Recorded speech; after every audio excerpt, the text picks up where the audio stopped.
Hi there, and welcome to another episode of the Astartes Anonymous podcast, where today we are once again joined by the incredible and illustrious Andy, aka the Remembrancer, who has graciously agreed to join us for our 50th episode of the AA podcast. So today, we are going to explore some of the most famous and infamous dastardly worlds within the Imperium, and attempt to make a somewhat cohesive top 10, where our number one slot will be reserved for only the most heinous floating rock in the galaxy.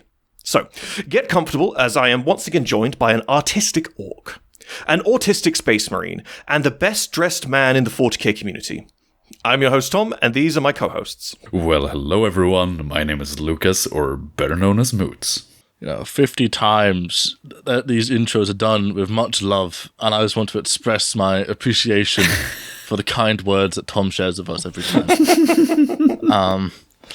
On that note, Tom, go fuck yourself. I'm Andy. And I'm Andy, and I'm here too. He got. That was his last words there, boys.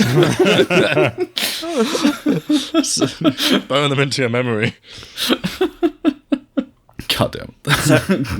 That's how we all doing this evening. Cut it out. So I tried to talk whilst reading. So how are we all doing this evening? I'm doing very fine, thanks. Just got done with some D&D, and now I'm here. So good times. Yeah. Excellent. I am not addicted to Space Marine 2, despite all of the all the rumors. Would you like to address some of the allegations? Also, the allegations are that I've gotten the achievement for 41,000 kills, and that's true, but I'm not addicted. And I've got 45 out of 50 achievements, which is also true, and all I need to do is play like 10 of each of the multiplayer games, and I've got all the achievements, which is also true, but I'm not addicted, and it's fine. So what will you do when they start releasing new content? I'll play it. but my theory is... But not as an addict, right? If I can, like... I'll play the fuck out of it. No, but like my main point is if I can max out the other three classes I haven't maxed out, then at least when they do DLC, I'll have already, like, done the hard work, and then I'll just come back and be like, oh, it's just, like, kicking out the jams, you know? It's like, yeah, it's fine. Don't worry. It's really cool. Check out my new, like, Sword Brethren drip. It's cool. Don't judge me. Hell yeah. It is very cool. I look forward to playing more co-op. That was super fun. Yeah, me, you, and Crackduck was the one we played. Yeah. Good times. Gentlemen, we could do a recap of Space Marine 2, and we could talk about that all day, and I suppose Space Marine 2 could warrant its own episode. However, we have some models of the week to get through, so let us have a look at some of our models of the week. Shall we start with yours, Mooch, the one you've selected? Oh, well, thank you very much for the honor.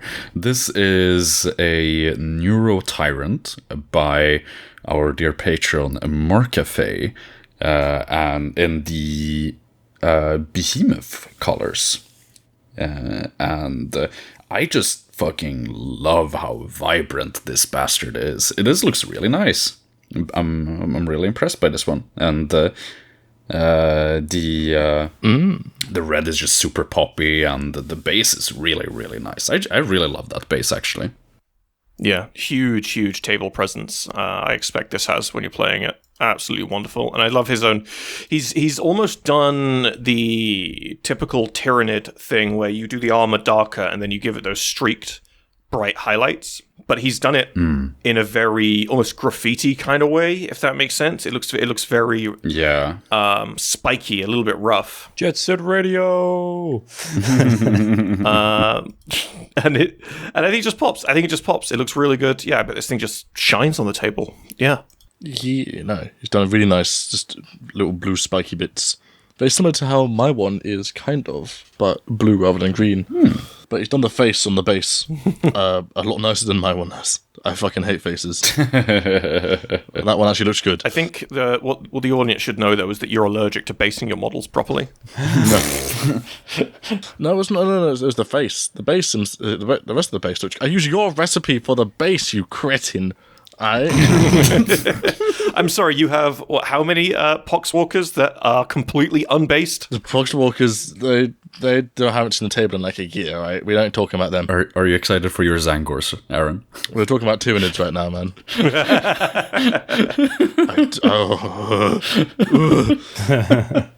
Down my fucking spine, dude. Ugh. 20 of the fucking things that come in the start collecting box, whatever the fuck it's called. It's horrific. Yeah, you're going to have loads of fun with that, mate. Absolutely loads of fun. Horrific. They're getting slap chopped. Fuck them. Yeah. Anyways, moving on to the next model of the week. So let's have a look at... Let's do my one next. Let's finish with Andy's. My one was picked by one of our longtime listeners, watchers, and a good friend of ours known as Thibault, who we've known for a couple of years now. We've actually featured Thibault a few times. But I wanted to really show off this model because, I mean, Thibault is a really good hobbyist. Thibault posts pretty regularly. He's always doing new kit bashes and new stuff, right, for this homebrew that he's been working on for an eternity. But something about this Terminator Captain really stuck out to me. It just... I don't know if it was the Volkite or the way he turned... the robes into chainmail, or the giant lion, or the massive chainsword. I don't know, but something about this model just really stuck out to me, and I just really like it. You know, for sure. This thing is, well, as you said about the Tyrant. This one on the tabletop would just would probably have such a presence. Honestly, yeah. This looks cool as hell. The Volkite is savage. Like, absolutely fucking savage. That's stunning. Oh, yeah. And... yeah, it's really clean. It adds a lovely contrast to the rest of it, because the rest of it is... he's always got these really... his models are very dirty. Dirty. They're grimdark without using any streaking grime. They're really grubby. But the... after years of us telling him to less blood. So stop dipping his models in blood for the blood gods. He's got the perfect ratio now, Yeah. I think, for his models, and they look great. Absolutely. But that pop of pink is just this tiny, high contrast dab of clean compared to the grubbiness of the rest of it. And it complements it all so well. Really good job, Thibault. Love it. Love the blue cape. Love the giant fucking plume. Yeah, slaps. Really good. I wish you'd posted a picture of the back of the model. I'd love to see the cape from behind in all its glory. Right, gentlemen, moving on to the final model of the week, chosen by our wonderful guest, Andy, by a user called Undalupus. Andy, do you want to tell us what stuck out to you about this little fella? Undalupus. I like how it's kind of like a Sons of Horus. I'm assuming that's the inspiration. It's got that kind of like greeny, goldy thing. And to be honest, I've just done an Abaddon video, so I'm in the zone. I'm like, Sons of Horus. And I saw that one. I was like, I like the contrast of the colors, and it looks classy without being like, especially because I am totally not addicted to Space Marine 2. There's a lot of people who are making like homebrews and stuff and other miniatures in the armory where they've got like gold everywhere and there's so much filigree and it's like it's too much, whereas that's nice and classy. It's a classy color scheme in my opinion. Yeah. I love the little bits of freehanding he's done all over as well. He's obviously freehanded what looks like it might be the Eye of Horus or something similar to the Eye of Horus on the shoulder. That little sort of knitted gold on the chest and over the eyes. Yeah, it's conceptually a really nice model. Someone who knows this model a bit more than I do, though, those bolt pistols, do they normally have curved mags? Do they normally? Yes. Oh, okay. Yes, they do. I couldn't ID them for a minute. I was wondering if those were stock or not. They're called curly whirlies. Because those are bolt carbines, I believe. Wait, no. That's the other option. I'm losing my mind. But no, they do. The curved mags are normal. Yes. So I'm a big fan of this mini for the akimbo bolt pistols. I just love that. Honestly, it's just this guy probably just jumps into the action and just fucks shit up. Yeah, just reminds me of do you remember the Space Marine? Not Space Marine. Do you remember the Inquisitor game with the trailer with the Inquisitor using dual wielding bolt pistols? Oh yeah, reminds me of that. Oh yeah. No, that's sweet. Wonderful job to Undalupus, Thibault, and the other guy whose name I have forgotten. So, gentlemen, moving on to the Main prompt. So, your prompt, gentlemen. Today, we are going to explore the worst places to live in the Imperium. There are a few restrictions, though. We will only be doing Imperial worlds, lest we get stuck talking about nothing but demon worlds. And we're also going to try to stick to more popular and well-known planets in the setting. Otherwise, this list would just be filled with predominantly 10 generic death worlds. So, gentlemen, let's begin with Birmingham. No, it's pronounced Birmingham. Birmingham! Birmingham, alright, it's Birmingham.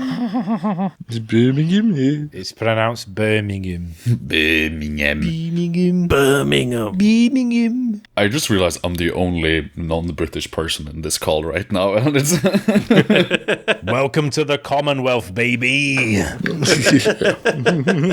no, I'm outnumbered. Help! Help! Let's go. Commonwealth is common health. Am I right, boys? Fish and chips. Bloody arse. Psychic. This is dealing psychic damage to me right now. This is Is that you're just like it's we're like the Top Gear lads, and it's just like Clarkson, Hammond, and James May. I'm James May, obviously. It's like so you're the Stig in this analogy, the Swedish Stig, the Swig, if you will. Swedish Stig. a swig. That sort of sounds like a slur. I'm not sure I like it. It's Tonight on Astartes Anonymous, we go to Birmingham. Moots joins the Commonwealth. And Aaron wrestles a hive tyrant. So, for anyone listening who's unaware of what Birmingham is, there is two kinds of Birmingham. There's the real Birmingham, and then there's the much nicer 40k Birmingham.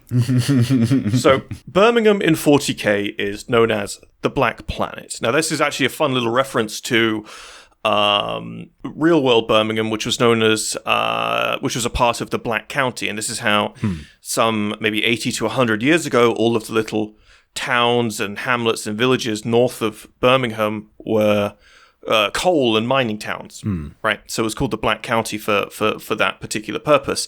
But the planet of Birmingham has done a little spin on this, where it's called the Black Planet because no sunlight ever reaches the planet. Its own sun doesn't reach. The planet is basically just in this perpetual state of night. They're not being funny. A lot of planets in Warhammer do that. Like Nostromo, anyone? I'm just saying. It's a little trick they like to pull to this evil place, a bad place, yes. How can we make this more grim? No sunlight? I guess. We turn the lights off. They took the grim dark to the next level, didn't they? Yeah. Too literally.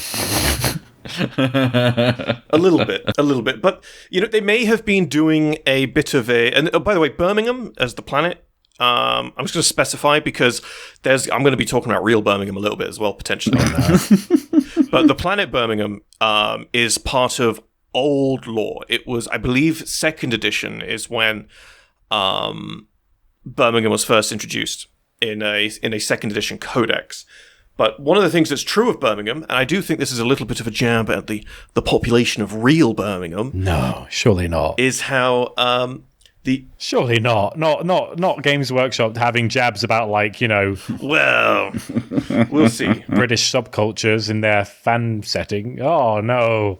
Well, surely not. Bullying neighbouring cities is the only thing you can really do in this country, to be honest. But in one of the ways in which they've done that is they've made it true of the planet Birmingham that all of its inhabitants are very sort of culturally primitive. They're not quite evolved. They're a little bit backwards. But there's this fun little tidbit they've used to sort of exemplify that point, and that's that the people from Old Birmingham are, wielders of muskets.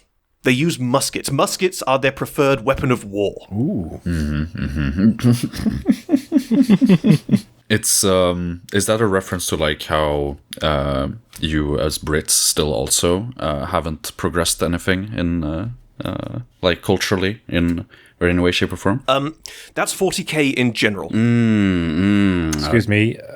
I mean, Aaron, you have a perfect example. What was the thing we saw the other day at the VR place that you were like, oh, it's a Yorkshire thing? That's an innovation. Oh, the Yorkshire burrito. It's what I got back in Camden with the boys. Oh, right. It's a... I love them. I love them so much. They're, Yeah. So I won't hear any of this shit about, oh, we don't innovate. It's Yorkshire pudding burrito. Come at us. Yeah, no, it's a big roast dinner in a giant Yorkshire pudding that's rolled up like a burrito. And they're so good. It's a little bit cursed, but it's funny because Aaron is a vegetarian, right? So when he got that, and I was stood next to him, it smelt really good. And then I took a closer look at it, and he had got this roast dinner burrito pudding, and it was filled with naught but gravy and cauliflower. It's the most bizarre concoction. No, there was potatoes and carrots and stuff in there as well. But yeah, the meat Not being funny. Have you ever tried a cauliflower steak? They're quite good. equivalent was a cauliflower. And there was no issue with that. Cauliflower fucking slaps. What now? They basically take a cauliflower and they make it into like a steak alternative. Yes, yeah, they are quite nice. They're not very filling, but they are quite nice, yeah. As an ardent meat eater who will like Like a slab. if I know a vegan is around, I'll eat 2 servings just to spite them. I actually quite enjoyed that. Well, shit, you learn something new every day. I don't know. All right, hell yeah. I'm not complaining. All right. Anyways, gentlemen, shall we set a standard? So, as you can see, we have our little 1 to 10 on the screen here. And we have Old Birmingham. We are free to move any of these around as we go. We don't have to, if we put Birmingham in the number 1 spot, we can move it down, we can move it up. We can do whatever we want with it, right? But we should use Birmingham to set our benchmark. So, gentlemen, where do we want to put Birmingham? 8? You're going 8. It's pretty low down. Yeah, it's just got some brummies and darkness. I mean, the accent is kind of horrid, but it's like, it could be worse. It's not a Tyranid hive swarm. Yeah. That's I was actually gonna say that's probably what would scare me the most. It's just the accent, you know. But that's. All right, there we go to pray to the god emperor. You right there, mate? Oh, let's go. oh my god, fucking Going off to the chapel. So I don't remember if I've mentioned it on podcast or not, but do you remember the Swedish jump scare, Moots? Yes, I do remember the Swedish jump scare. Yeah, so the Swedish jump scare was when I went to Moots' godforsaken fucking country. It was like 1:30 in the morning because I got there really late. And we went to the holy place known as Max, which is their equivalent like McDonald's, a really nice burger place. It's very good. Way better. Way better. But I walked in and I was out of my fucking mind, off the plane, tired as fuck. I forgot I was in Sweden. And this person walked past me and hit me with a really loud... and it was like... Svenja or something. I was like, fucking literally jump scared the fuck out of me. Svenja, I'm Swedish. I was like, right, Sweden. Man. Yes, different language. I can't believe you were attacked by Svenja, man. That's incredible. Took my fucking femur, yeah. So I mean, I think I would. So I have a bit of a beef with Birmingham. That's simply because many years ago I had I went out with this girl from Birmingham. So for me, okay. And Should we put it up here then instead? Is that a bit better? A Brummie ingenue. So yeah, Is that a bit better? Put it in the worst spot. The absolute. You motherfuckers deserve it. Well, just so you know, sorry, just in case it wasn't clear, audience, 1 is like the most terrible planet. 10 is like the least terrible, right? That's just in case it wasn't clear. Yes, Birmingham and the people of Birmingham scare me. At least from the one interaction I've had with the culture, which was that one girl. So excellent.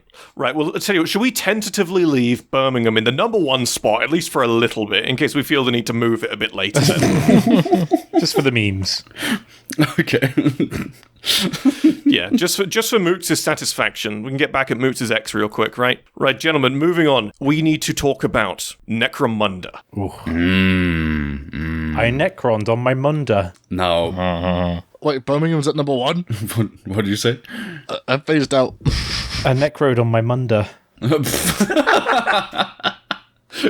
damn it. I mean, Necromunda, what is there to say about Necromunda that hasn't been covered by the lore itself? It's a real shit heap is what it is. Yeah. It's like, compared to like Birmingham, we actually have a fuck ton of lore to like, that we can explore to talk about how damn shitty this place is. Just for example, you know, the new lore with the Hive Secundus, where they experimented on Tyranids to create weird ass human Tyranid hybrids, and how completely wrong that all went.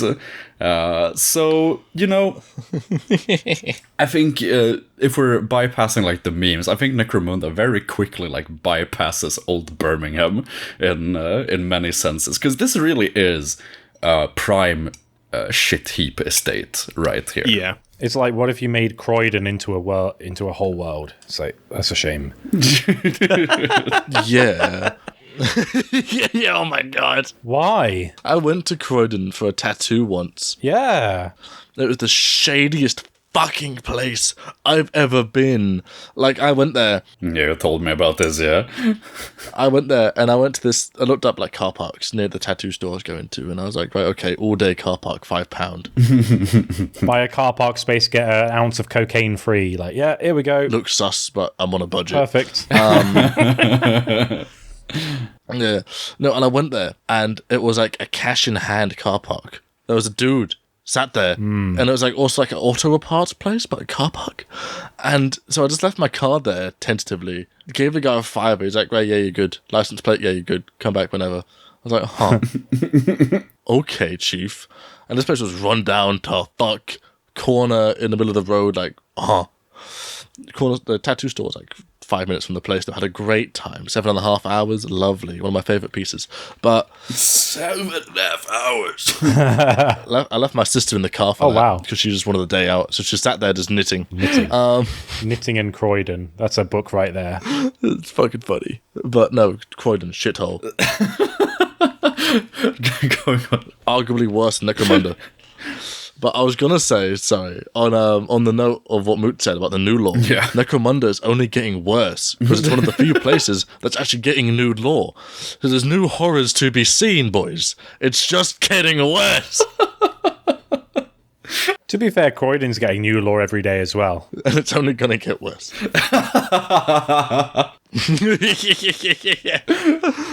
Damn.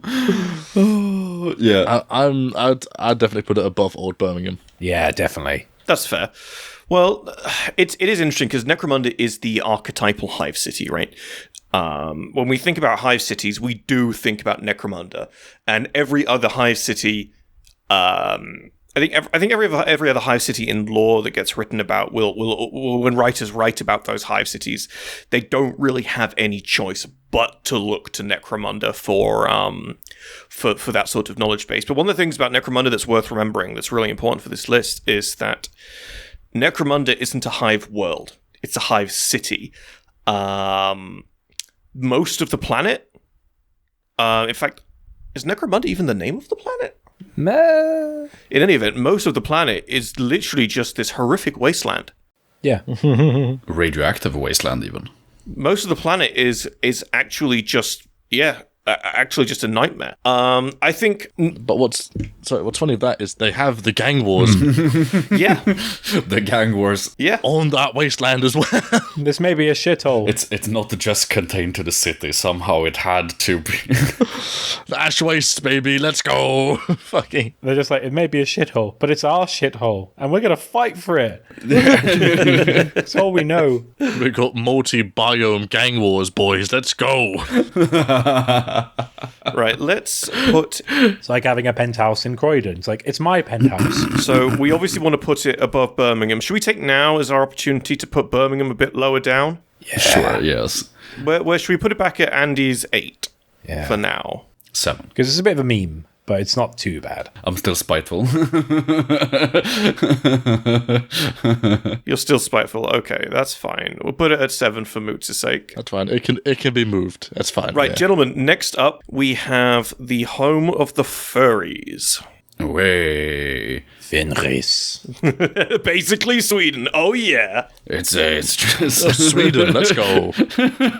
Are you saying Sweden is the home of the furries? Is that what you're saying? I'm not denying it. I'm not denying it. Just to be clear, I'm just asking. Yeah, man. I'll never forget the time I went to the world of the space wolves and they all surrounded me. I saw their chapter master. I saw them all. And then all of a sudden, Logan Grimnar said to me, "Hurdy-gurdy-gurdy in the pot." And I went, "Oh no." Oh no, I'm in Sweden land. No. God. See, Lehman Russ is just your fucking prime minister with the massive calves, whoever the fuck he is. Oh, yeah, right. That's just him. Fucking editor person, put that guy's fucking calves on the screen for reference. They are fucking ridiculous. Fun fact, in the Ayet, also known as the Fang, they have like the universe's biggest IKEA as well. So What? I did not know about this. would you like to see my cool cupboards, brother? It's so cool. Make sure you fix it to the wall so it doesn't crush your children. Like, oh, thanks, mate. What? For reference, then, if you look in podcast references, this is our Prime Minister's calves. Oh, wow. Chonk. Mother of God. I've heard about what the betrayal of Calf, but that's a different. Blimey. All right. A little bit. Let's do a little bit actually about Fenris as opposed to Swedenris. All right. Memes. So, one of the things that's true of Fenris, and I do want to draw a comparison to Nocturne here. We didn't actually put Nocturne on our list. We're not actually mentioning Nocturne. And the reason why is because Nocturne and Fenris are very much two sides of the same coin. They kind of have all the same quirks, except one is ice themed and one is like lava themed, right? They're both completely fucking inhospitable, apart from the very strongest of people. One is too hot, one is too cold. They're both filled with giant beasts of varying hell. I think the only reason why I would say Fenris is is slightly worse than Nocturne is because Nocturne does not have 22-mile-long krakens. Yep. Yeah. Fenris is full of wildlife that can kill you, but it actually has kaijus as well. Yeah, but also the cookouts on Nocturne are amazing. So Yeah, boy. Exactly. Nocturne's almost a nice place when you put it like that. like Fenris is like, brother, would you like to eat some raw meat? And then you go to Nocturne, it's like, brother, we've got like the barbecue on. It's like, hell yeah, bro. I'll have some steak. Why not? They're having a great time. Yeah, they're having a great time. They're thriving. They don't mind about it. Whereas Fenris is like, it's fucking miserable all the time. Nocturne's like, yeah, it's great. That's why everyone on Fenris is an alcoholic. Just Exactly. And not just alcoholic, like super alcoholics, to the point where it's like, hey, human, if you drink this, you will die. That's how much. Yeah. So there is a Fenrisian beverage. This is real lore. There is a Fenrisian beverage called Miod, spelt MJOD. And the fun thing about Miod is it is so high in alcohol content that it gets Space Marines drunk as well. Even Primarchs. There's this one funny scene in one of the Horus Heresy books, just before Rebute Gilliman. So at this point in the Heresy, the Space Wolves are shadowing certain Primarchs to make sure Primarchs aren't being a bit funny. And Rebute Gilliman takes on the challenge of drinking with these Space Wolves. And we're treated to this wonderful scene where Rebute Gilliman's mother has to wake him up from a hangover because the lions come to see him because he spent all night drinking with Space Wolves. So a lot of fun. So Fenris is the home of super alcohol and giant squid.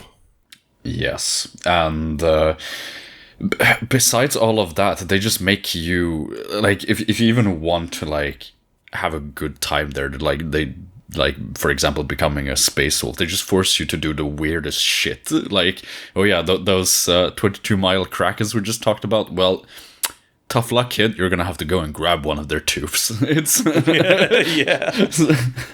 To be fair, whatever people say about Warhammer TV, there is like a nice Hammer and Bolter episode where it's like a bunch of aspirants all killing a different beast of Fenris to become a proper scout marine, and each one is like, I'm fighting a gigantic winged abomination.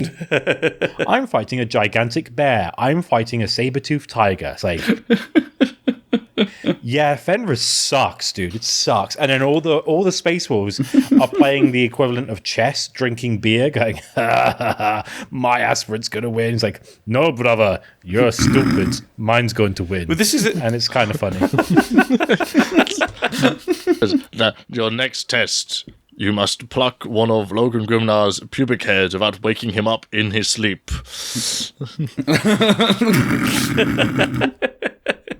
But this is the fun thing about Fenris. Even if you take away all of the shit that makes it excessively horrible, it's still a fucking frozen wasteland. Although it does have deserts and stuff as well. It's still somewhere you would go to and just straight up freeze to death. It's weird. It's one of those weird worlds where it's like, oh, everyone thinks ice. And it's like, there are like other climates, but we all think of the ice because that's their thing. But the seasons also have like a massive impact on, like, there's a season of fire, there's a season of ice, there's all sorts of fun stuff. Yeah. But yeah, Fenris is just is a hole. It's a hole. You don't want to go to Fenris. Even in the Thousand Suns, when they're like, we're going to invade there, like, this place sucks and I don't have a soul. So why are you complaining? Bruh. Right, gentlemen, shall we get Fenris on the list? Yeah. I mean, I think it's definitely ahead of Necromunda, to be honest. Probably a 4, I'd say. I'd say it's above Necromunda, personally. You think? No, that's for damn sure. Necromunda has some fucked shit. Yeah, but you can, like, go to a bar. Like, the only bar in town in Fenris is the Ayat, and you're not allowed in if you're not a Space Wolf. Otherwise, enjoy the chill, bruh. Like, Fenris is horrible.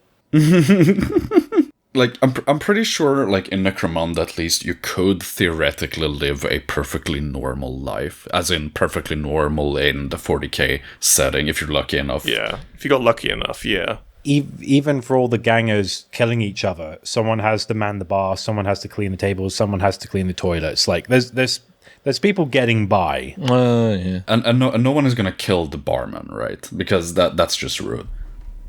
So, with that said, I think Fenris goes above Necromunda. Definitely. Yeah. Should we move Necromunda down a little bit? Yeah. Yes. How about down to 4? Yeah, 4 seems... Let's do 4 for Pretty now. good. So should we put Fenris at 3? For now, yeah. All right, yeah. That's reasonable, yeah. Let's put Fenris at 3 for now. I think that's okay. We can still move around if we need to. We still got some more planets.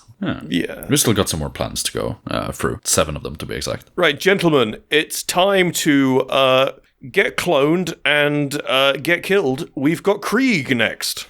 Oh, no. Oh, Hell yeah, dude. this is what I imagine to be the Warhammer 40k equivalent of Denmark. Did I spell Krieg? I think I spelled Krieg wrong. Craig. Craig. We're going to Craig. My name is Craig. So, just like Denmark, Krieg is a horribly irradiated and war-torn country. Horribly irradiated Denmark. I was wondering what you were going to say there. For a thought, I thought you were going to say, oh, like Denmark, it's horribly racist. Like, what? Is it? Well, to be honest, also accurate. But I guess if you're a Kriegsman, you're all cloned from the same guy. It's like, yeah, I guess maybe. But yes, no, I mean, this is the planet where some guy went, we're gonna shell your hive city, and we're gonna continue doing it after you've surrendered. So, you know, it's it's these guys don't fuck around. It's like what? It's like what happened to Southampton in the war. It just got really bad. Okay. Some England law right here. You're really coming in with those little Aaron anecdotes today.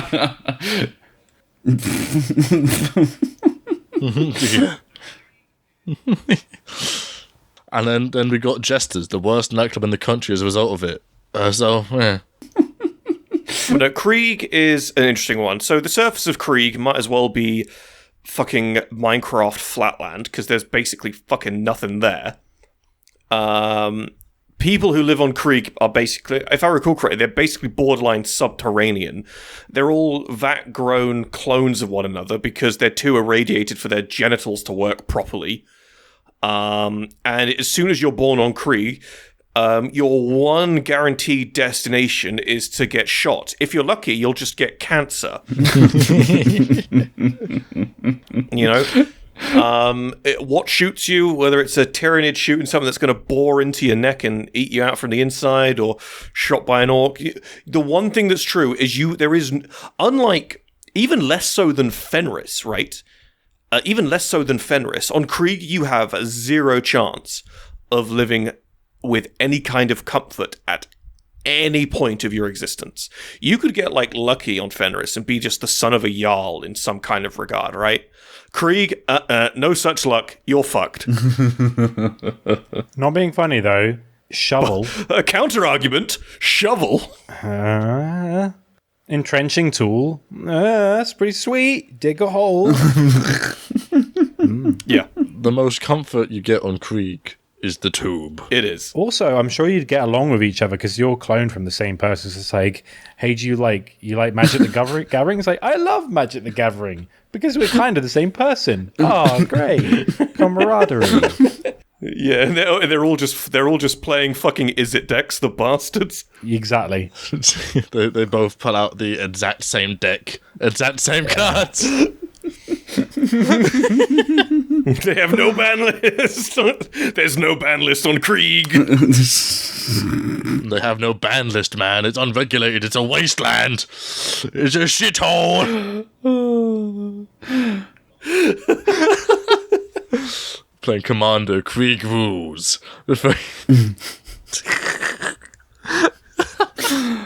Yeah, no. BS. Fuck Krieg. Honestly, this place is hell. Fuck Krieg. I think I'll give it a number 2. I'll give it a number 2. Yeah.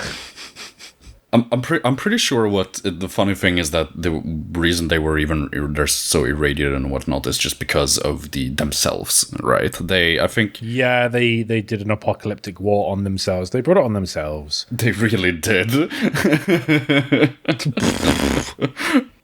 It's something. I think. Oh yeah, right. Wasn't it like the planetary governor has just been.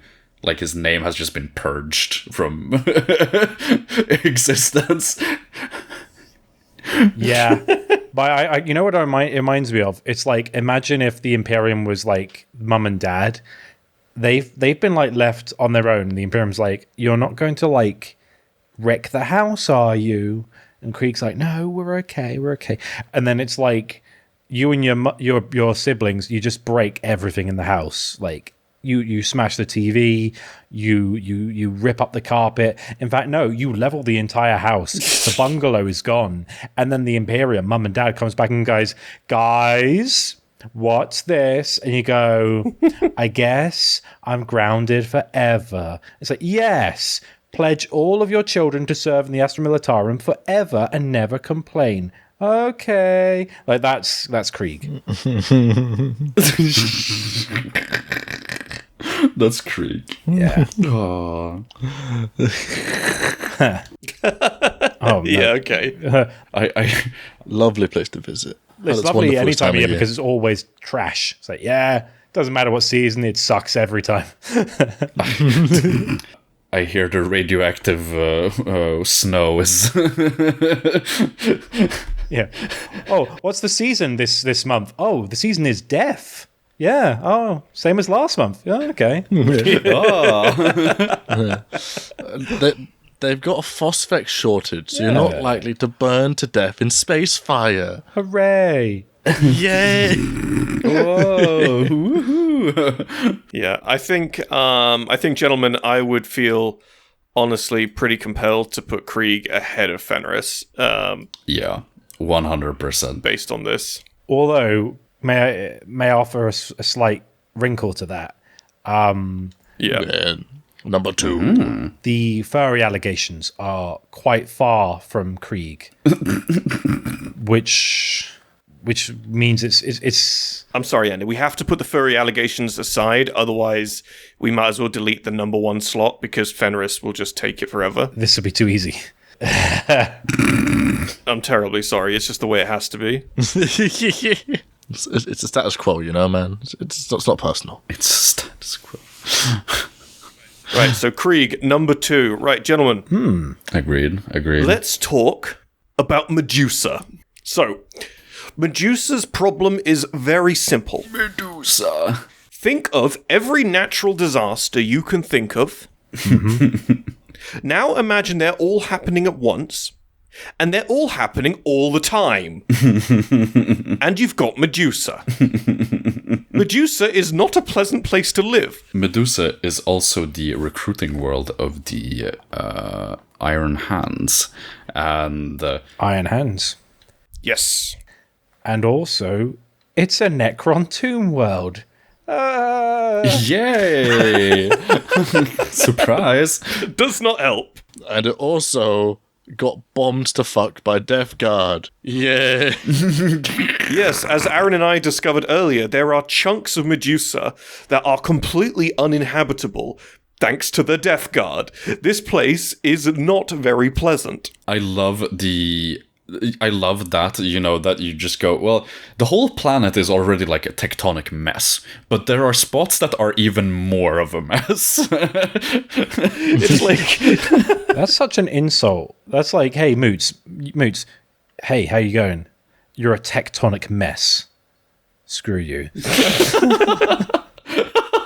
Well, the only thing is, there is a lovely, a lovely tourist trap in Medusa. You know what that is?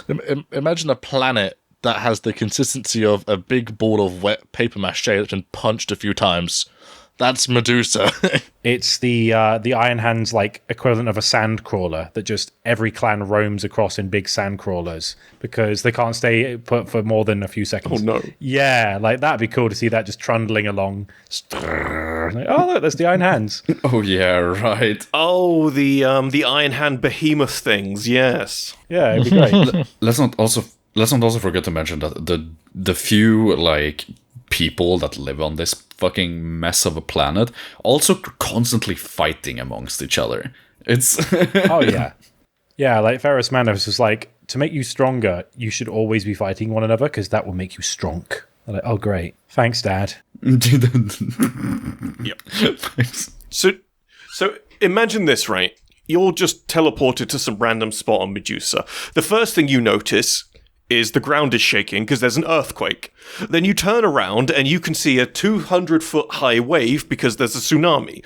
And then you look in another direction and you see a metal Egyptian skeleton rising out the ground glowing green. And then you look the other way and you see a group of barbarians charging at you. And before any of them can kill you, you realize you've got some giga disease that's going to kill you in seconds. There is nothing about this situation that's pleasant. Giga disease. That's an Xbox gamer tag, Tom. That's not a real thing. Giga disease is an Xbox gamer tag. Gotta be honest. Let me update my image. It's like a beehive that's been encased in paper mache that's been punched a few times. Medusa has layers. Iron Hands have layers. Shrek reference just for you. See, this is the thing about Medusa, like, it's not if you're going to die, it's how you're going to die. Unless you're a son of the Gorgon, then you'll be fine.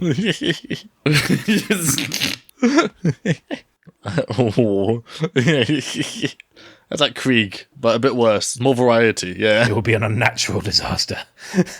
It's like if you're not killed by some natural disaster, some dirty fucking peasant, or some or some fucking Necron, you'll become a space marine, and then you'll eventually die fucking fighting some horrid monstrosity that way. So it's like... That's like, isn't that crazy how like... And not just a space marine, it's a space marine with no law. The worst kind. His conditioner costs... And then you'll get beheaded by some purple twink, and it's like, jobs are good. That's actually crazy to me, how the best scenario on Medusa is to become a space marine. Not the best scenario, to have the highest quality of life on Medusa, to have the most comfortable life on Medusa, you have to become a space marine and have all your fucking emotions taken away from you. And you have to have your, like, wanking hand cut off. It's like, oh, that's no good.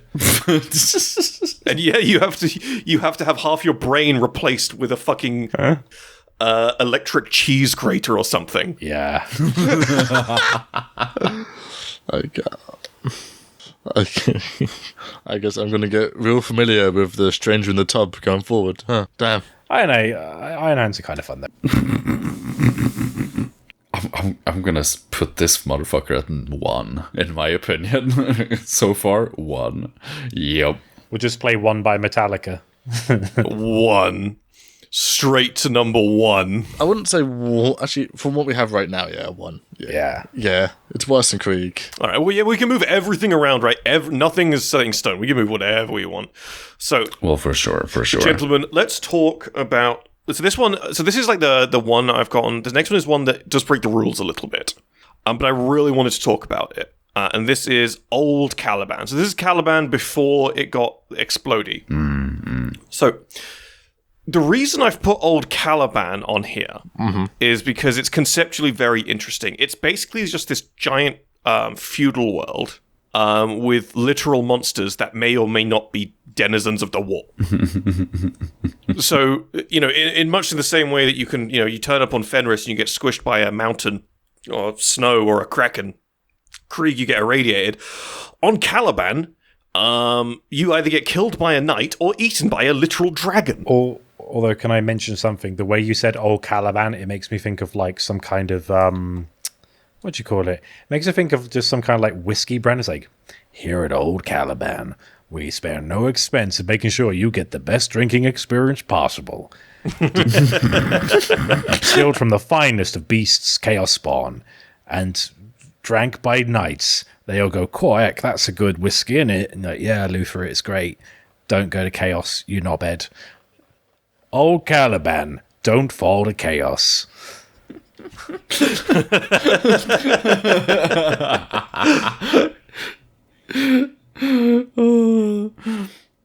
I just think of Old Spice. Yeah. I'm on a horse, said Old Caliban. Cavalry. No, I think Caliban's just an interesting one because it's such a left field, because on one hand it's literally just, oh, okay, warp shit and mythical creatures, and on the other hand, you could literally just live like a medieval English peasant your entire life and not interact with anything like fucky wucky. You could just luck your way into be someone who peels potatoes for a living. And not being funny, what's cooler than a knight? A knight with a desert eagle, am I right? It's like, yeah, Caliban knights are pretty cool. Wait. Like a sci-fi desert eagle. I mean, let's also take into consideration that the way of life, I mean, obviously the way of life on Old Caliban was, I mean, it is a death world, so it was, including all the horrid monsters that would either steal your sheep or steal your face, you also have the nightly, not houses, the knights, that were also most of the time constantly warring against each other. They I mean, let's take into for example, before the lion came to the planet, there was the whole fucking paradise full of casual there was this, there was always the warring amongst among them. Everyone always vying for power, and when you're dealing with obviously knights people shooting each other. I mean, it's always going to be a terrible time. But then you also take into consideration the motherfuckers who weren't like, you know what? We don't like being subjugated under this new era of Caliban. We're going to capture a bunch of the fucking weird-ass monsters that lives in the fucking forest, and we're going to use them as weapons. Yeah, but also, not being funny, harpsichord. It's pretty sweet. Like, and like Monty Python references, that'd be good fun. And candles, lots of candles. So much. I imagine being a candle business in Caliban. You would make so much money. Do they have a cow launcher? A catapult on Caliban? Catapult. It's actually a Dark Age of technology relic. Oh my god, is the monster of Yarg, is that one of the beasts of Caliban? Behind the rabbit is the rabbit. The rabbit, holy shit. You tit. That's what Abaddon fears. Monster of Yarg. It's the rabbit. Holy shit. All right, gentlemen, where do we think Caliban should go? How do we feel about Caliban? 6? Yeah. Honestly, yeah. Yeah, I don't think it's as bad as any of the other ones. So yeah, 6. Or living in Birmingham. Just above old Birmingham. Yeah, that's I fair. don't know what's worse, getting shot by a musket or eaten by a dinosaur. They're both embarrassing. That's fair. Right, gentlemen. So, next up, we have none other than Baal. Now, What did you call me? Ball. The P is stored in the ball. Baal is a Blood angels are stored in the Baal. very funny place. So Baal is like known for two things really. If we discount the Blood Angels, and that's basically just being one massive desert with about as much nutrition as a dry fart. And the other is the fact that it's got more mutants on it than actual people. Baal, I'm sorry, gentlemen, but Baal on a good day is Borderlands. And not being funny, it's actually worse than that, because you know what the rub is, despite all that being said, it's also full of the French. So Whoa! Sacre bleu. yeah, what's Dante's first name? Luis. Luis. Bonjour. Holy moly. I'm from the Blood Angel. Whoa, baguette croissant. Bonjour. I'm from Bâle. Attendez-vous. It's like, yeah, it's the worst. Before anyone tries to kill us with this heresy, Moots is French. We're actually just taking the piss out of Mooch. Sacre bleu. Yeah. It's all targeted at Mooch. I was never Swedish in the first place. I was actually French. Surprise. Double whammy of cringe. It's actually more complicated than that, but that's a story for another time. Oh dear.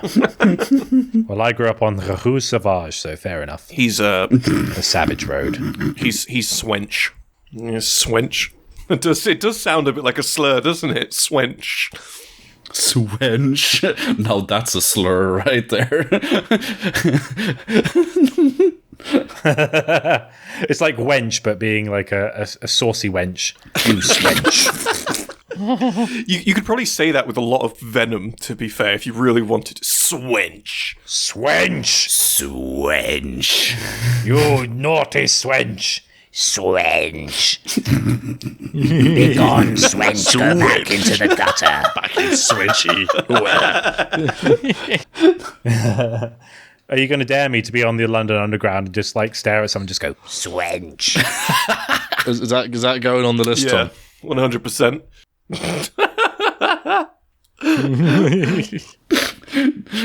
I think you'll just actually get stabbed then at that point. I don't know.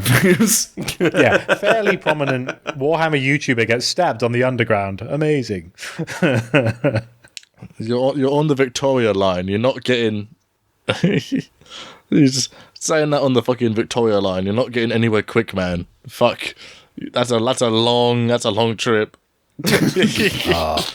Lizzie line, mate. It's all about the Lizzie line.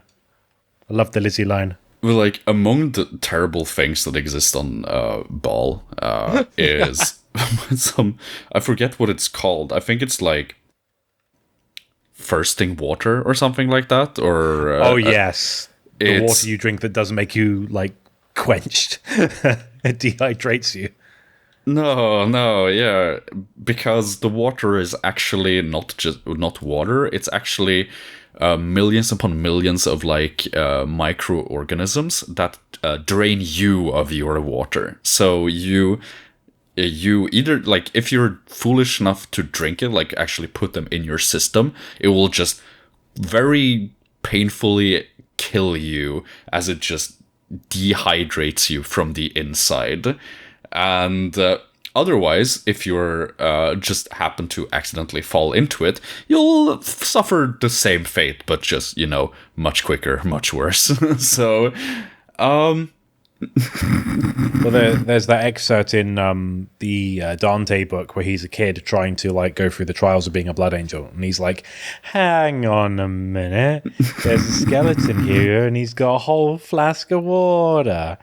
I don't know, this seems suspicious. I'm not gonna drink this." And Sanguinor is just there nodding, going, "Yes, my son, don't drink the edge water." Like, okay, I won't.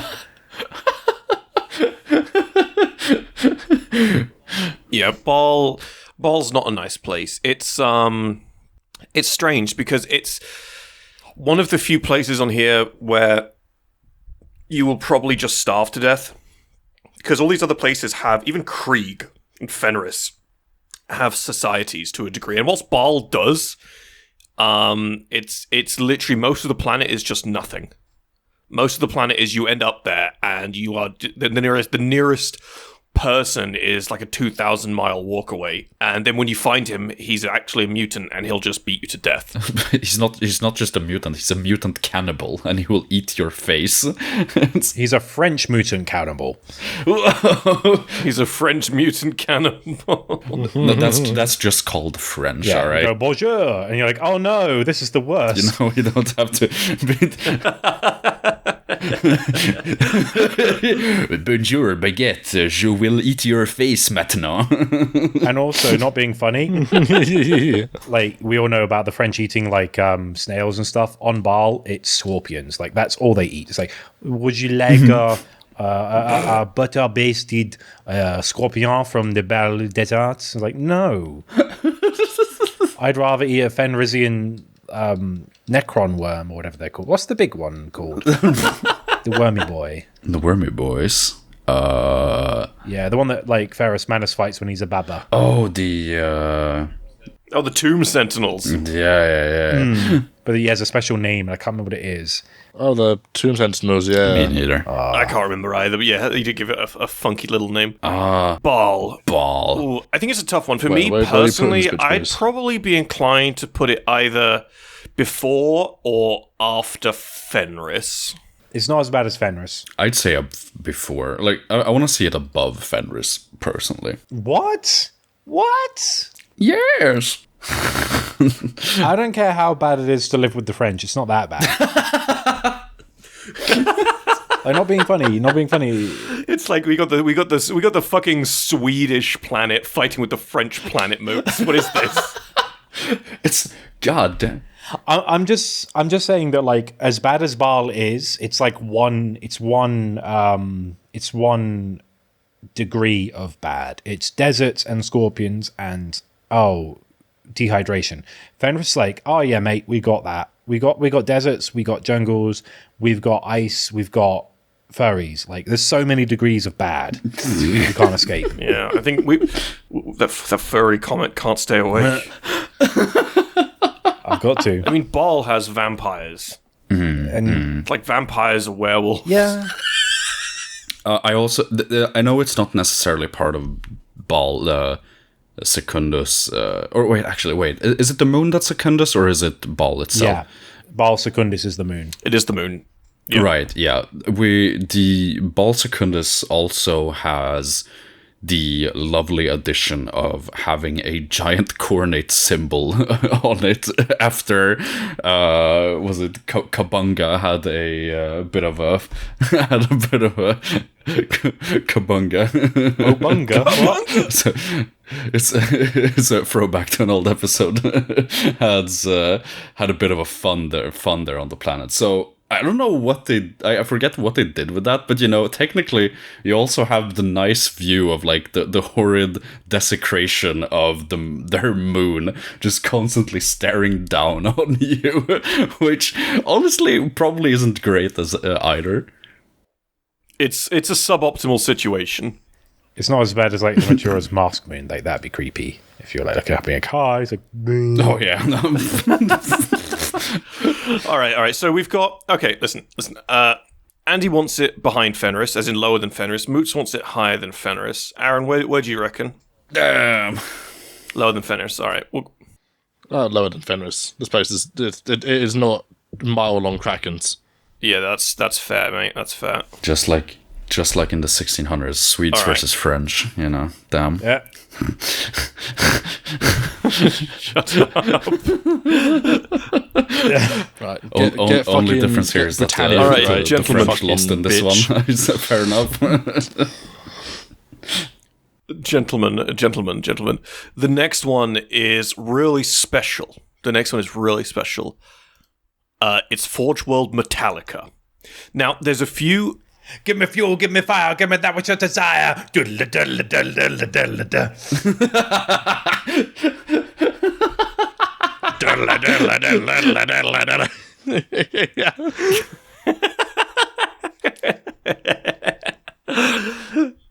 Now, there's a few things very interesting about Metallica, and for me, Metallica is actually a very, very simple one. Not only is Metallica a radioactive hellscape almost entirely covered in metal, Brutal. it's very comparable to Krieg, except the difference between for me, the one key difference between Metallica and Krieg is if for some reason you've ended up on Krieg, you end up in the Guard. If for some reason you end up on Metallica, you're turning into a servitor. It's not good. Well, I'm actually. Well, put it this way: if you turn up on Metallica, you're listening to Master of Puppets. If you turn up on Krieg, you're listening to any Sabaton album. Like that's just how it is.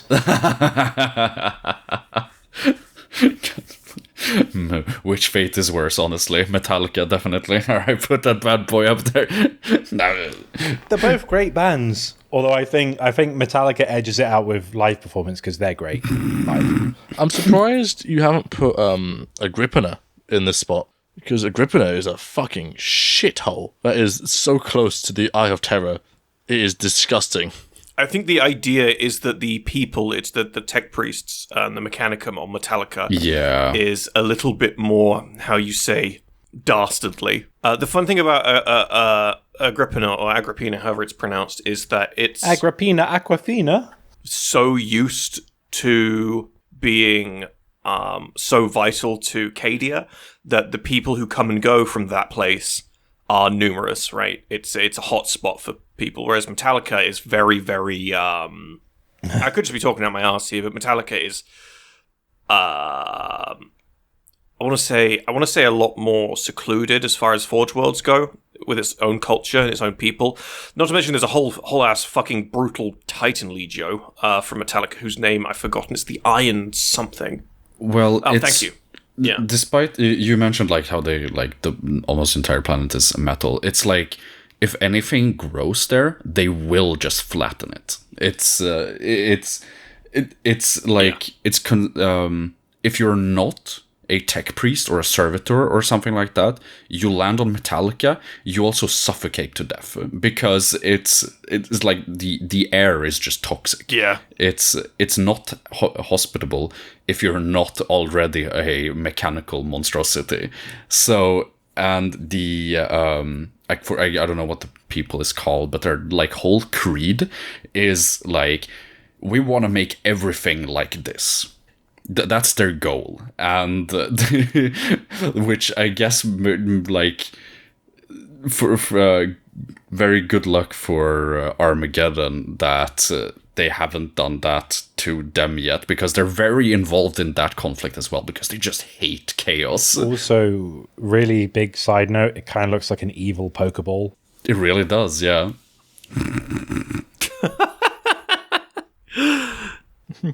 But bouncing back to what I was saying about Agrippina, just quickly, I thought it was worth mentioning. With Metallica and Agrippina as a reference, I guess one is more like everyone around you is horrible, a shithole place to be, like Krieg.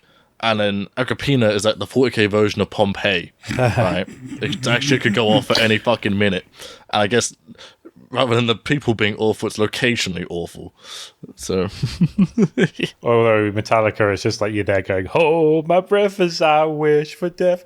Please don't servitor me. Yeah, no, absolutely. I think the thing about Metallica that's just, the one thing for me that just sets it away from everything else on this list is, at least with the list so far, it's the only thing on the list so far that's like almost guaranteed servitorization, and somehow that's got a chance of not even being like the worst thing you have to deal with. Sorry, I'm getting covers in my head like, tech priests have taken my eyes, taken my sight, taken my hearing, taken my arms, taken my legs. There's so much covers. Dude, please, you already did the cover, or the... I'll do it on second channel. Promise. Yeah, exactly. Well, we already did the fucking Bob the Builder parody. Please make more words. Master of Servitors coming your way. There you go. Master of Servitors. I mean, honestly... Master of Service. Right, gentlemen, where do we want to put Metallica? Over Birmingham, surely. I'd say...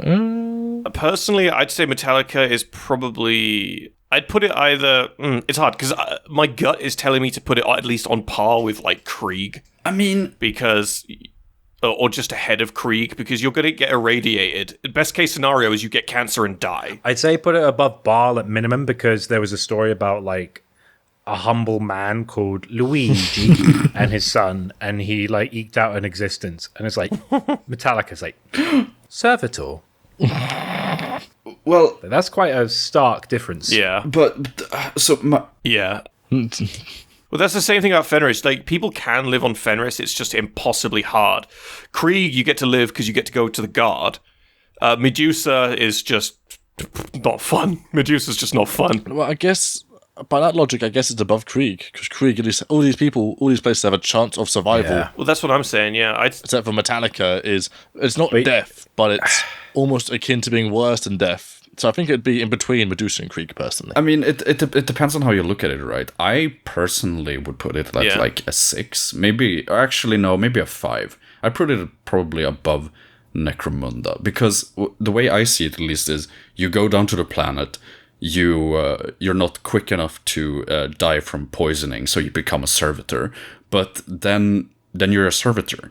You're lobotomized. Or hopefully lobotomized, partially maybe.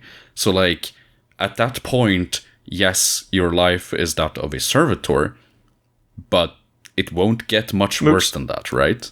Have you read anything on what the servitorization process is like? You don't get anesthetic for that. They don't put you under for that one, Chief. Yeah, I was gonna say. Yeah. No, I know about the I know about the process, but like that's like sure, but I kind of see it as like it's a one-time deal, and then you're a servitor, and then you can. You moved out here arguing that servitorization isn't worse than death, but for some reason you've no. There is multiple occasions of servitors waking up. Oh, really? Okay. Damn. Realizing what they are, screaming in agony, and then going back to what they are. You've just reminded me of their of Metallica's cringe dual album with Lou Reed, where they go, I am the table, I am the chair, and that's the servitors when they have sentience. They're like, I am this desktop, I am the chair. Okay, I wasn't aware of that part. Don't listen to it. It's crap. Don't do it. Yeah. Like, servitization is a horror experience, Mooch. It's not good. Okay, I wasn't aware of that. I thought it was, a pretty chill existence after servitoring. I'm Like putting we're number talking 2, like and probably worse than like human centipede level shit, man. It's not good. It's no good. The best case for servitization, sorry, is getting put into a hunter-killer missile. Best case. I'm putting it. Yeah, but do you know what the odds are? The odds are you're just going to get put into like the knee joint of a titan and be left there for 1,000 years. That's the best one you could get. Yeah, but if you were put into the knee joint of a titan and all you ever heard was "fight fire with fire" on repeat, you'd be happy.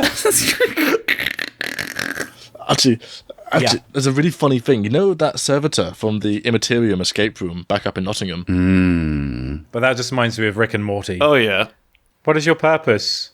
If you ask him certain questions or enough questions, he has that moment of, wait, who am I? Where am I?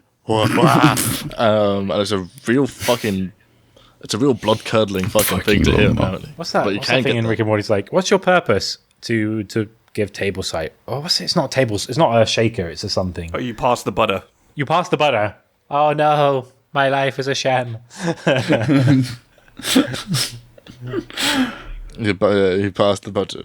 My God. All right, gentlemen, we're going to leave that there. We can move them around if we need to. The next one, there's only 2 left, but the next one is a big one because it has all the titles for shit show, and that's none other than Katachan. Way. Well, Katachan is like Fenris on crack, is basically the way I see it. It's anything and everything on Katachan will kill you. May I offer a what's the word? A pop culture hybrid for you? The plants, the bugs. Jumanji. Welcome to Katachan. It's like Jurassic Park meets Jumanji. Done. It says so much about Katachan that the only people who survive on Katachan are the strongest and most capable unaugmented people in the Imperium. That's what Katachan produces. You know, it's like I'm tempted. fucking Ferrus Manus went out of his way to try to make the people of Medusa be that. He tried to go out of his way to make the people of Medusa fight each other and fight the planet so much so they could become the strongest. Katachan did that shit by default without the help of a Primarch. That's how fucked Katachan is. All right. Here's a question for you though. Like, what do you reckon was worth, Katachan right now, or Caliban before the lion started like bodying all the beasts? See, I'm tempted to put Katachan like above all the rest of them, just knowing that this motherfucker is in there somewhere, and he's going to get I'm you. going to get you. No, I don't have to. I don't have to open the chat to know who you fucking sent the picture of. And not being funny. I don't. Katachan. I hate saying Katachan. Katachan has 2 cool characters. One is Sly Marbo, of course, but the one I actually like more is Captain Katachan. He's just like, hey, poster boy. Do you not know about him? No. Like, imagine Captain America in terms of propaganda, but he's from Katachan, and he's called Captain Katachan, and he's a real character that's used for propaganda purposes. Like, Captain Katachan wants you to sharpen your knives. It's great. Oh my god, I had no idea about that. That's funny. Whereas, if you couldn't have, like, Captain picture of Krieg, he'd just be there Marbo. going... in his breathing. Heavy breathing in his gas mask. Captain Krieg would just be crying in a corner, bro. Captain Krieg would just be like the fucking pyro from Team Fortress 2. He'd be enjoying it. Oh, yeah. Wouldn't it be nice if we killed the Xenos? Da, da, da, da, da. I swear, we're going to get some fucking copyright strike if you keep singing. But what were you saying, Tom, about the Slime Marbo picture? It's really interesting because I was playing Space Marine 2 the other day, and in the campaign you can see like knives on the floor next to guardsmen, and it's like, whoa, that knife is so big. And it's like, that's Catachan. That's Catachan's standard. What they call the devil? That Catachan standard is having a knife that's bigger than most swords. That's Catachan's standard. What they call the something devils? Something devils. It's not jungle devils. It's like devil something. And they have different, like, the bigger the knife, the more badass you are, because there's different grades of knife. Like I did a lore video, like, the bigger it is, the bigger your dick. Like that's how it works. Clearly, yes. You're not compensating for anything. No. Well, the thing is, the more like you kill as a Katakan jungle warrior, it grows to compensate with how badass you are. Yeah. Gross. Yeah. It's like, could you imagine how fucked the Tyranids would be if they invaded Catachan? Well, aren't they the only people who can like safely eat Tyranids? Because they do that. And everyone else is like, I eat Tyranid, I've got a tummy ache. Catachan's like, nah, it's fine. That's like an orc with no Gellerfield and demon situation going on, where it's just the reverse slam down. This is it. If you come from Cadia, you get purple eyes. If you come from Catachan, you get the world's strongest stomach acid and immune system to go with it. Or when you come from Catachan, you have abs on your abs. That's how it works. Your abs have abs. You don't have biceps. You just have arm abs. Yeah, you have biceps on your eyelids. That's how badass you are. You can stop a knife by blinking. But like forgetting the Catachan jungle fighters for a minute. The thing that makes this planet interesting, down in a nutshell, if you're unaware, if you've gotten this far and you're unaware, is that every blade of grass, every bit of fauna, every animal, every leaf on a tree, everything is designed to kill. Whether it kills by poison gas, gnashing teeth, or just anything you could imagine. Catachan is, if you step foot on Catachan and you haven't like mastered the fauna and like what everything is and does, it will just kill you. The very act of like getting to adulthood on Catachan is in and of itself a huge commendation. No, really, yeah. I think by virtue of just how shitty, like, the thing is though, I think everyone, I mean, we're not judging it based on that, but the funniest thing to me at least is just how much everyone who lives on Catachan just enjoys it. Like, they live for that shit, right? Or until they don't, until they die. But, it's... I feel like they're the... Until they don't live, yeah. Well, they're to my mind, they're the closest thing humans have to orcs. They're like, we love struggle. But it's not we love fighting necessarily. It's like we like struggle, and I like to like oil my chest and show off to all the girls. And then I like to stab something in the mouth. Say, yeah, I'm so cool. Look at me. Whoa. Where's my L'Oreal body oils? Oh, brother, help me glisten. Sorry to put your knowledge to shame, Mr. Remembrancer, but the closest thing humans have to orcs is digger knobs, actually. All right, man? Get your fucking facts straight. All right, nerd, calm down. You fucking cretin. You're a hack. 2-bit. Nerd. All right, Magnus. Imagine getting called a nerd by the Remembrancer. Holy shit. Yeah, I know. It's the ultimate insult, Right, gentlemen, let's start making some decisions on where we want to put Catachan. Can I get a vote for like a head of Medusa for this fucking disgusting? No, I don't agree. No. Oh no, I don't agree with that. No, because here's the problem. Here's the crux. The crux. Yes, everything's there to kill you. Perhaps it's almost more than Medusa's environment, but the crucial difference is, you don't have, in the best case scenario, inherited daddy issues. So no, it's got to go below Medusa.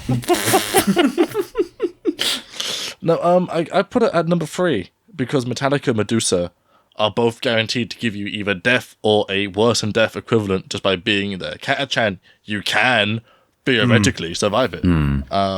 Yeah, that's fair.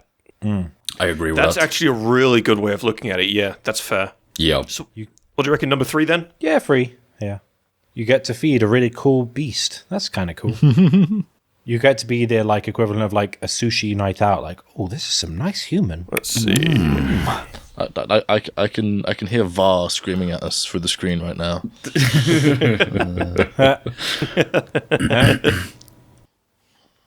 Right, gentlemen, there is one left. The final one. And it is none other than Terra itself. Terra herself. Holy Terra. Wow. Automatically number one because Birmingham exists there. Manchester exists there as well, yeah. Real Birmingham existed on Terra at some point. Holy shit, Birmingham confirmed. Primordial Birmingham. Yeah, what have we got? We got Manchester, we got Birmingham, we got Stoke-on-Trent. Primordial Birmingham. Actual France. And not to forget, Actual France, real France. Croydon. Croydon exists. Damn. Like, during the whole Croydon. Siege of Terror, Croydon was the only place where Chaos was like, we're not invading there, we're scared. We got North London. Yeah, it gets bad. North London's not so bad. We got Denmark there. Yeah. A Vacaville? Oh my god. North London's boring, it's not dangerous. I mean, like, Terra is, you know, not a great place in the 40k universe. May I see if I can find a quote from the Cypher book? Certainly not. Because there's a really good quote, if I can find it. Tom, they got Slough on Terra. Mother of God. The Slough is in Terra. Oh my god.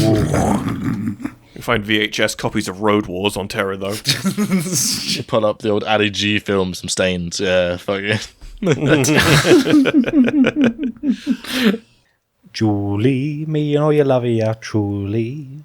From my head down and be ghoulie. You know you turn me on with your big babalan. God. Yeah. Ali G film. Oh my god. Everyone in the audience, just so you know, our lovely Remembrancer is searching for the deep lore.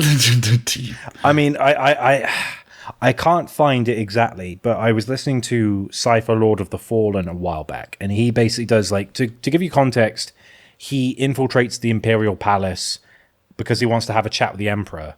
And so he's pitted against, like, the Assassinorum, Dark Angels who invade, like during the Watchers of the Throne book, where the Custodians and Sisters of Silence are defending against a coordinate invasion. The Dark Angels invade the Imperial Palace to hunt down Cypher, and the Custodian Guard and Assassinorum are trying to hunt him down, and then he pits them against each other. But there's like a really nice description where it's like, while the Dark Angels are invading, it's like the Imperial it's like the Imperial Palace alone is so vast that people are making pilgrimages and buying artifacts from street vendors just to have a glimpse of the fragment of the throne world. They are so enraptured by the idea of being on Terra that their imagination can't hold up to the reality. And it's like people die in droves and people don't care because just the Imperial Palace alone is so gargantuan, and there's such a disparity of demigods in the form of custodies to like peasants, that death and life are so intertwined, and glory and degeneracy are so rife, no one can collate who dies, who lives, and who lives, who dies, who tells your story. Good old Hamilton. But yeah, and I always found that was like a really good description of just terror. Just the Imperial Palace alone is so immense that you can't describe it because so much is going on. And Terra is the epicenter. And again, Watchers of the Throne is a good 2-book series. I love that book series. It's one of my favorites. It's in my top 5. Well, it's overwhelmingly Terra is a shithole, but the Emperor lives there. So it's like, okay. That doesn't make it better. No. It certainly does not make it better. I think I might be wrong on this, so please tell me if I'm wrong, anyone in the comments, or I heard, but I think I've heard somewhere that it's like, sometimes there's like lines forming on Terra that just, you will never see the end of that line, but your grandchildren might. It's, you know, Yeah. Well, there's this whole... I'm sure there's a passage where it's like... It talks about there's a guy who's obviously like really old. He spent his whole life savings to get passage to Terra, just so he can look at like the very farthest like boundaries of the Imperial Palace. And he gets there and he starts crying. It's like, you spent all your money and you're basically going to die because of the pollution and also just like the crime. And the custodians won't intervene because you're not important enough to threaten the Emperor. And not being funny, there's cornate berserkers everywhere, and they're eating people. And the Dark Angels, who are supposed to be loyalists, are invading the palace, and Cypher's there going, I'm an edgelord. And it's like, oh, there's so much going on. What? And also, was or is a Gene Stealer cult on Terra as well. Yes, in the deepest bowels. It's genuinely, you know, Terra itself is probably like the really just the quintessential horrid shithole in terms of like just living standards, like from a like modern perspective, right? Where it's just you either die standing in line, or you just get killed by some other horrid shit. It's like you spend 100 years with Rejuvenats working 80 hours a week every week, and then spending your free time sleeping for 80 years. You saved enough money to get passage to Terra from your little shithole dust bowl of a world. Then you went to the Imperial Palace. You lived long enough just to see it. Then you died because you used all your remaining energy to see it. And the Emperor doesn't know you exist because you're not important. Like, Terra, ladies and gentlemen. You're not a space marine. Lovely. All right, well, let's talk about the average Terra experience compared to the others then, right? I don't think on Terra you're quite guaranteed to be servitorized. I don't think you're guaranteed. I don't even think you're even guaranteed to be killed 100% of the time. I honestly think Terra is like probably just worse Necromunda, in truth. I may be worse than Baal, because at least on Baal you get lucky, but you get born into a tribal village, or maybe you become a mutant. That could be better. Maybe. I think that the pervading problem is it's like, yes, the Imperial Fist recruit from both Terra and Necromunda, but like Necromunda, the gangs thrive and survive because there's no one there to put them down.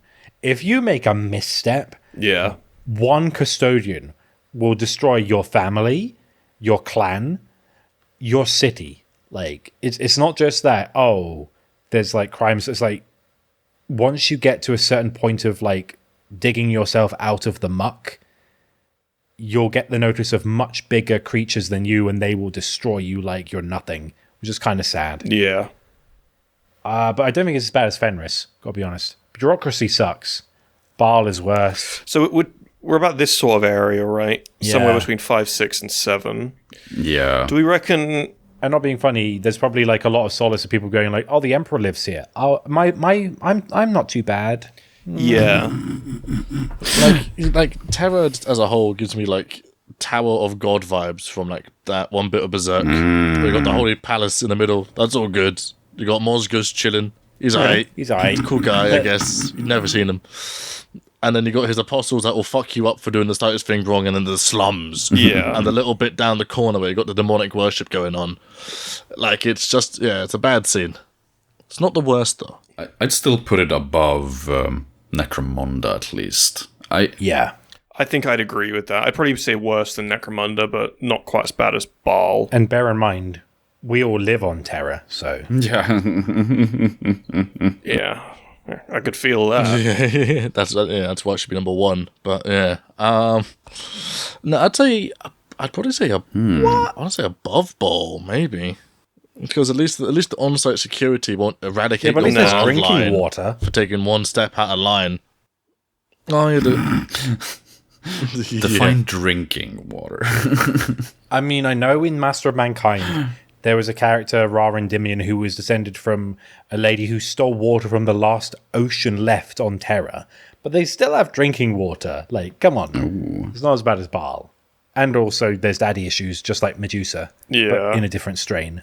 Yeah, I guess the Custodes are a double-edged sword. I mean, there is 0% chance. There's 0% chance you're getting born into a noble family on Baal. You get born into a noble family on Terra, you're fucking set.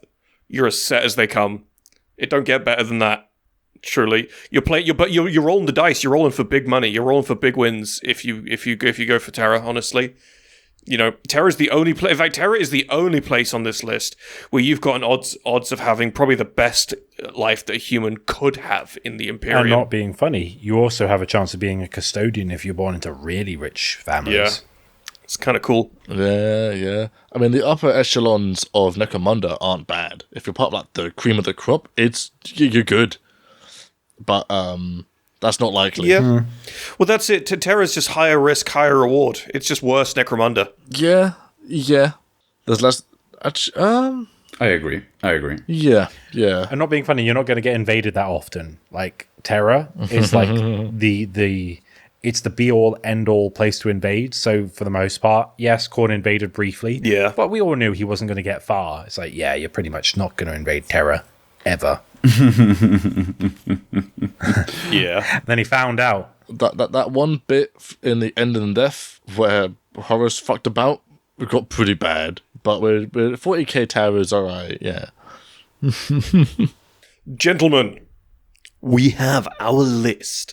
So, is there anything here that's sticking out to anyone that they'd really like to change on this list? That they really are unhappy with? I would say swapping old Birmingham and Caliban around. Huh? But that's mainly my bias for Dark Angels being cringe. No, I'll tell you what. I've got the change. I have the change. I have the change. Honestly, don't you worry. G. We do this. We put that there. Then we grab fucking this. Do that. And then we do this. All right. I can't believe you've done this. Gentlemen, the list is fixed.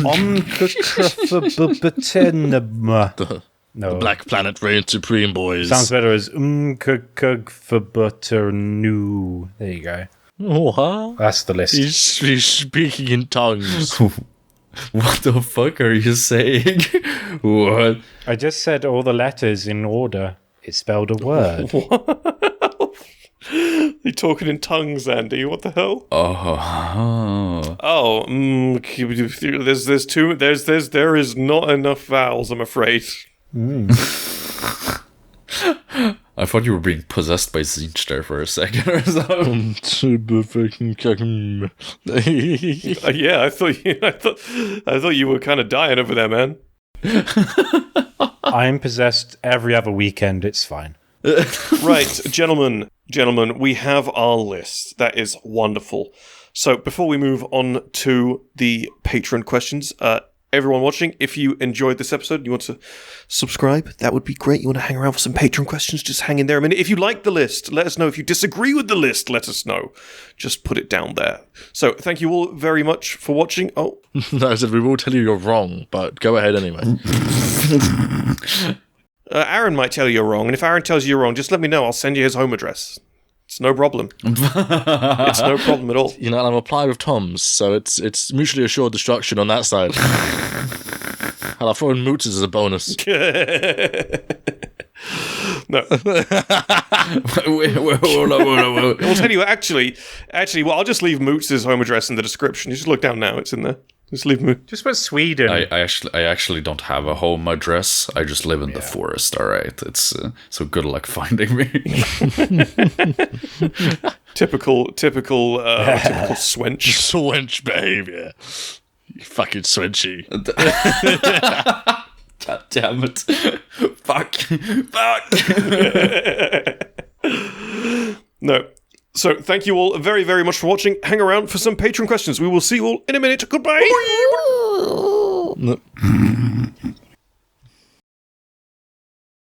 Oh, bonsoir. Thank you very much for reaching the end of this week's episode of the Astartes Anonymous podcast. If you enjoyed this episode, please consider supporting us by subscribing and maybe check out our social medias and Patreon down in the description below. It would be very appreciated. Alright, thank you all very much for watching. Have a nice evening. Bonsoir. It is time for some patron questions. Yes. So, Ooga booga. the first patron question is from Asian Plague Doctor, and he asks, are there any extra practices you do when doing the hobby side of 40k? I drink the paint water. Yum. I think it's a tough one. I could answer for Aaron. If you, I'd love to hear that. I can tell you what Aaron's answer is. Aaron's answer is he uses his entire fucking hand as a palette, and I don't mean like no, because we all do this to a little. We all use this a little bit. We all do this a little bit, right? But Aaron takes it to a whole other level. I've got pictures on my phone of Aaron's entire left hand being painted green because he'd rather use his hand than an actual palette. And I don't just mean a lot of the hand, I mean the whole fucking hand is green. I'm not being funny, guys. I didn't agree to be part of a bully stream. So leave Aaron, leave my son alone. What was my fucking answer? I had completely forget. Yeah. Put a picture on, it's fucking funny. But yeah, that was my answer, you fuck. I'd completely forgotten about that. I remember seeing that for the first time. I was just like, I legit thought it was like Fucking Shrek hand up in this bitch. Fucking orc hand, this boy. Very green fucking hand. just something else, just holding it, like fucking next to the fucking thing. It's just Aaron's hand, just completely green. He's a primal painter.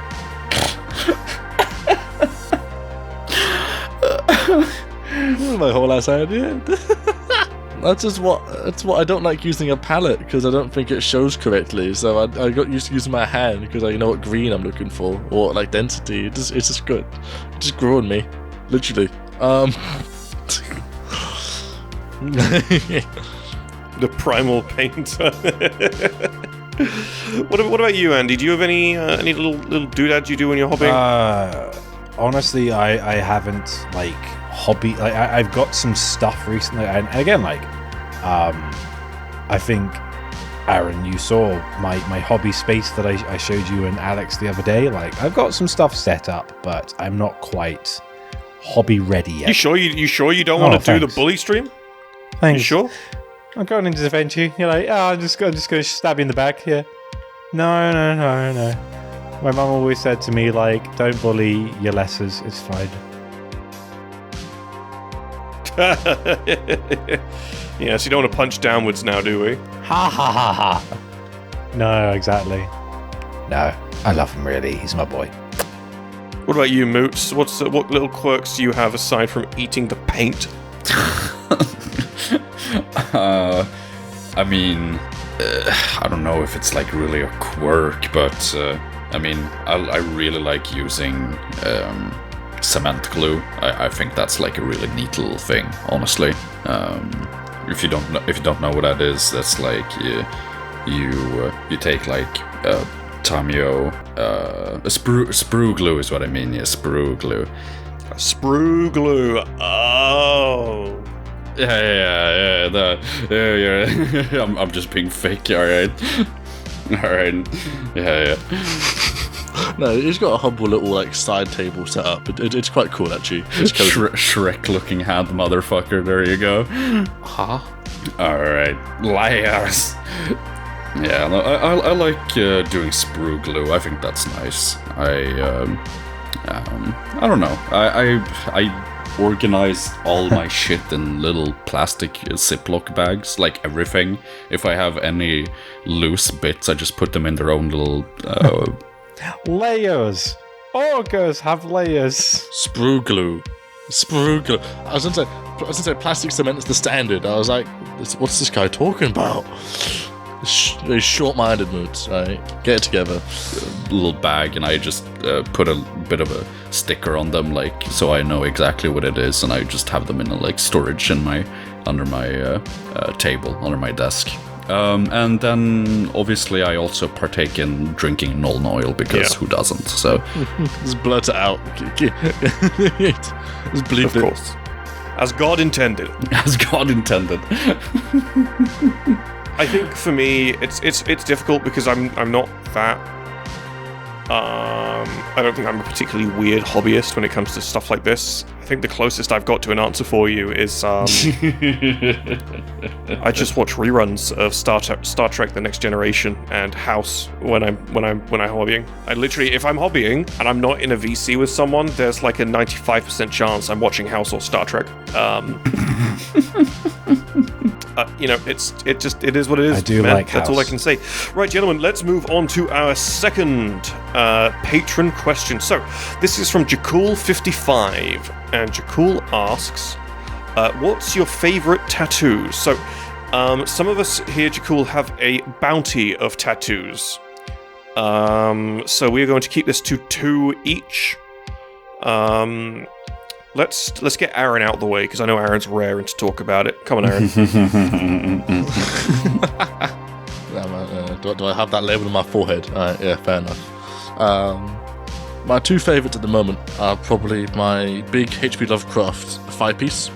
It's got some like 1920 style like gentleman detective dude with a bowler hat with a bunch of like things that shouldn't be but are very to his writing. It's got like the tentacles coming around, it's got geometrical aspects that fuck with the background, antlers coming out the hat with an eye shooting beams and stuff, and a big fucking bird. I'm very happy with it. I like it a lot. And then the other one is my big JoJo's Part 7 arm piece. I've got Part 4 and Part 5, but I like my Johnny from Part 7 the most, with Tusk breaking open the 4th wall out of the comic book page. Yeah, appreciate it, thank you. But that's my piece. So right now for me that would be my gnome. That's on me. He was number 3, just so you know, Moots. Keeping you in mind. We got a matching when I was there. Yeah. I imagine. Yeah. No. So me and Aaron, it's not matching in the sense that we both have gnome tattoos on us, as that we did when Aaron was visiting Sweden back in January, and. I don't know.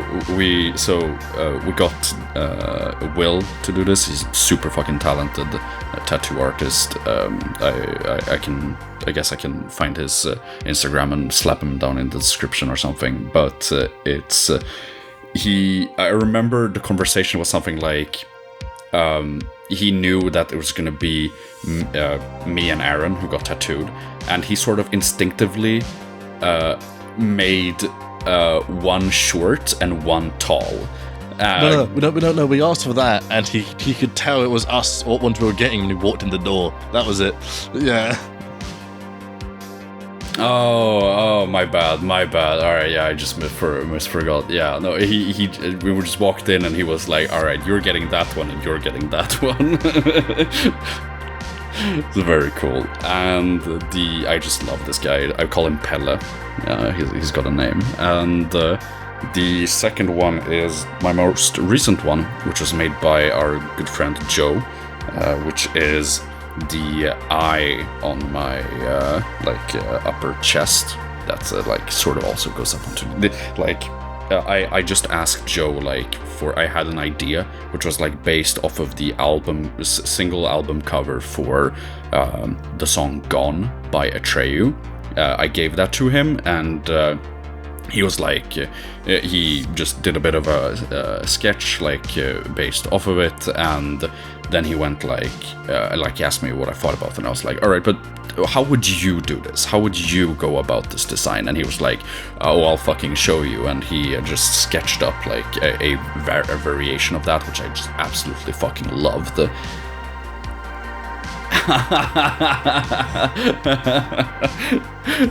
And the design you got out of that And was I just so said, "Oh, fucking it's okay." splendid. Oh, I love this one. It just sits so nicely where it is right now, right between my two other chest pieces, and I'm so looking forward to getting more Joe tats because this one is so fucking cool. Splendid. Right. Moving on. Andy, do you have any tattoos you'd like to talk about? Well, I suppose. What was the original question? He said. He asked. Sorry. What are your favorite tattoos? Basically.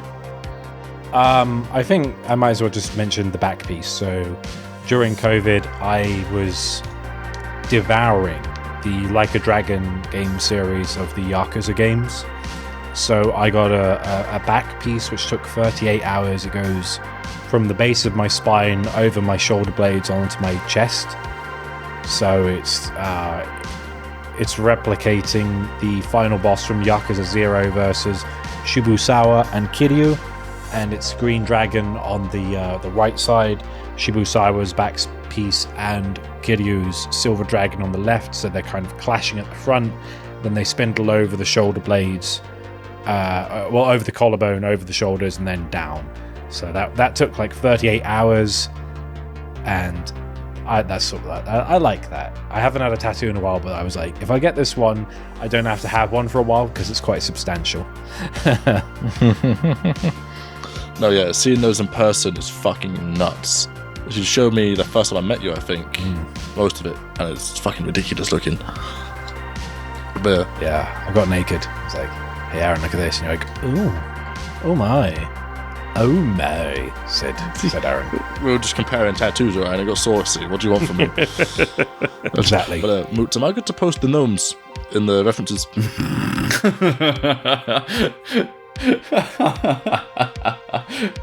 Sees Aaron once, immediately gets naked. There you go. The gnomes will be on the screen, I guess. Yeah, there we go. You can work out whose is whose on your own. You can see part of the H.P. Lovecraft one as well. For me, to answer your question, Jakul, I only have the one tattoo. It is a Skyrim waypoint, a Skyrim door waypoint, or a Skyrim dungeon or entry waypoint that I've had on my chest since I was 21. It came out the womb of it. It's kind of weird.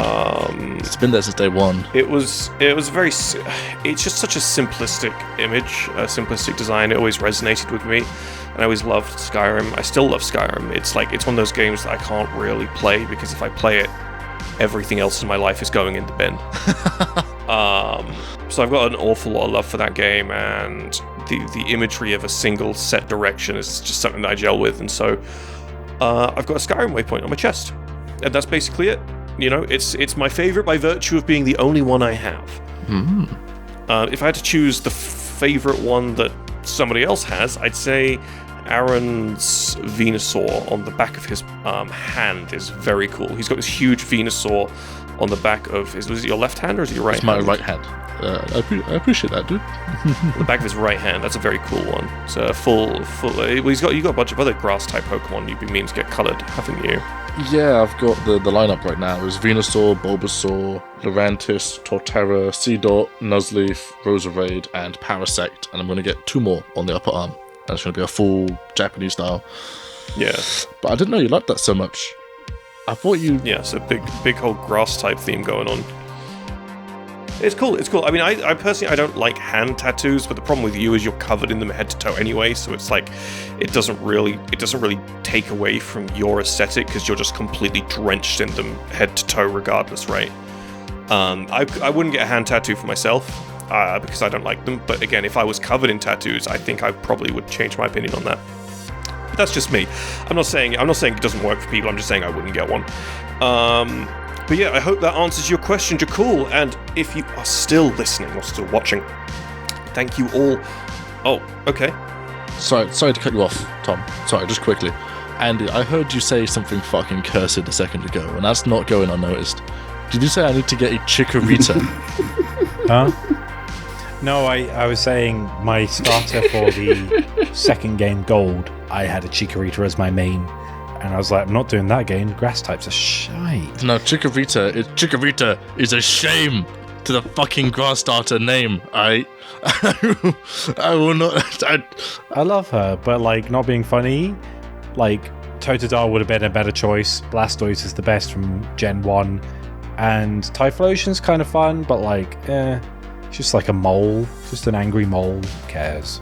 Ugh. Gen 1, 2, and 3 are mostly balanced. They're all pretty cool. Gen 3 is like a perfect trio. Gen 1's pretty good as well. Bulbasaur's better. But Chikorita, fuck me, that thing is a tragedy. No. He and Charizard both have dual types, so they have 4 times the weaknesses. Blastoise has only 1.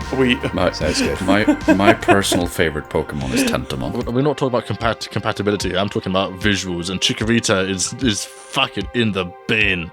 Alright, well, if we're talking competitively viable, out of Gen 1, Venusaur is the most competitively viable. Fuck off. Okay, and I will let these two gentlemen continue this sidestep out of the recording. No, we're just talking about who's objectively thank better. You. Oh, it's like Blastoise is weak. I'm going to kill you all. Why? I'm gonna attack you with a plunger route, and not in the fucking Xenos tier list way, alright? The violent way. And ending this here, thank you all so much for watching. We really appreciate it. If you enjoyed the episode, please like, please subscribe, all that good stuff. Check out Andy's channel in the description. Andy just hit 100,000 subscribers, so I'll also link Andy's second channel, Andy's new second channel in the description as well. Go subscribe to that as well. Do it. Thank you all so much for watching, and we will see you next time. Goodbye. If you like Chikorita, fuck you in the comments about it. I'll fuck you up. Motherfuckers.